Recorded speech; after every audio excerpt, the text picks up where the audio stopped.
ஒன்று கவலை, இன்னொன்று பயம். மொத்த வாழ்க்கையை ரெண்டா பிரிச்சீங்கன்னா அந்த ரெண்டுக்குள்ள அடங்கிடும். ஒன்னு கவலை. கவலைனா என்ன? கடந்த காலத்தில் நடந்த நிகழ்வுகளை நினைத்து நினைத்து வருத்தப்படுறதுக்கு பேர் கவலை. அது எதுவாகவும் இருக்கலாம்.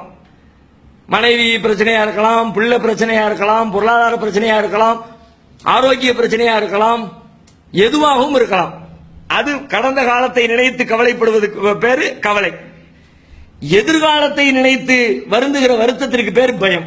இப்படி ஆயிருமோ, வியாபாரத்தில் நஷ்டம் ஆயிருமோ, மனைவி நம்மளை விட்டு ஓடிடுவாளோ, பிள்ளைங்க நம்மளை காப்பாற்ற மாட்டாங்களோ, எதிர்காலத்தில் நடக்க இருக்கிற நிகழ்வுகளை நினைத்து வருந்தினால் அதற்கு பெயர் பயம்.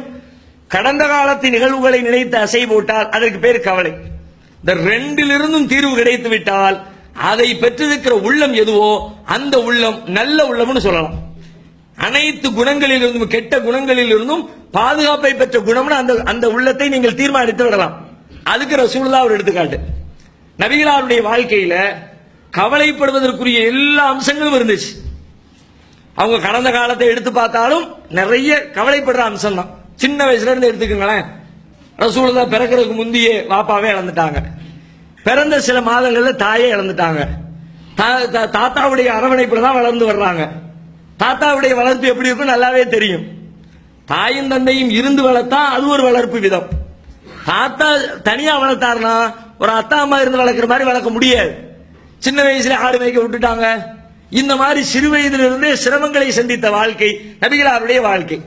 சரி, நபிகள் நாயகம் நபியானதுக்கு பிறகு ஆரம்பத்திலிருந்து கொஞ்சம் கொஞ்சமா அவர்கள் இருந்த அந்த இன்பங்களை எல்லாம் இழந்து கொண்டே வருகிறார்கள். எல்லாத்தையும் இழக்கிறாங்க.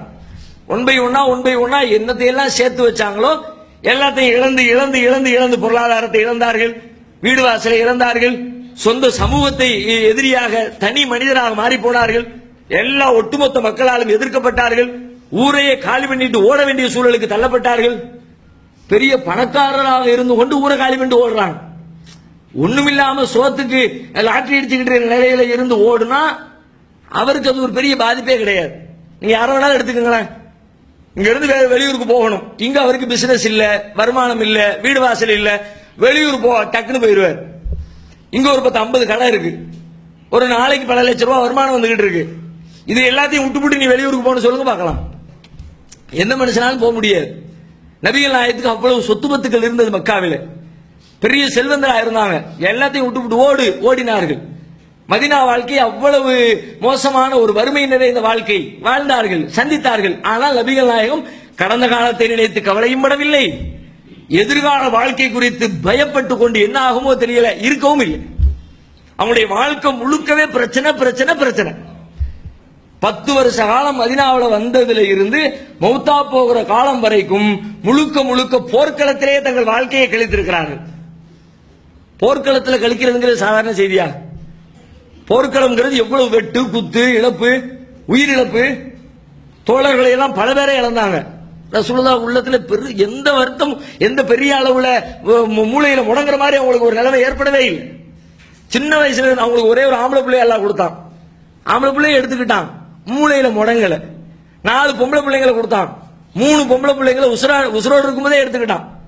நபி ஸல்லல்லாஹு அலைஹி வஸல்லம் உயிரோடு இருக்கும் பொழுதே 3 பொம்பளை பிள்ளைங்களை எல்லாம் எடுத்துக்கிட்டான். ஜெய்னப் எடுத்துக்கிட்டான், ருக்கையாவை எடுத்துக்கிட்டான், உம்மு குல்சூம் எடுத்துக்கிட்டான். அதுக்காக ரசூலுல்லாஹ் மூளையில உட்கார்ந்து அளவே இல்லை. எல்லாத்தையும் எதிர்கொண்டார்கள். போகிற போக்கிலே நபிகள் நாயகம் எதிர்கொண்டார்கள். அப்ப இதுவெல்லாம் எதை காட்டுகிறது என்று பார்த்தால், ஒரு நல்ல உள்ளம், ஆரோக்கியமான உள்ளம் எப்படி இருக்குமோ அதற்கு ஒரு எடுத்துக்காட்டான வாழ்க்கை நபி ஸல்லல்லாஹு அலைஹி வஸல்லம் அவர்களிடத்தில் இருந்திருக்கிறது என்பதை தான் இது காட்டுகிறது. எனவே இந்த வாழ்க்கை வரலாற்றை முழுமையாக ஆய்வு செய்கிற பொழுது அதற்கு எதிர்மறையாக இருக்கிற எல்லா தீமைகளையும் புரிந்து கொள்ள முடியும், அதில் நாம் விலகிக் கொள்ள முடியும். அது குறித்த ஒவ்வொரு தீமைகளாக இன்ஷா அல்லாஹ் வரும் நாட்களிலே தொடர்ந்து நாம்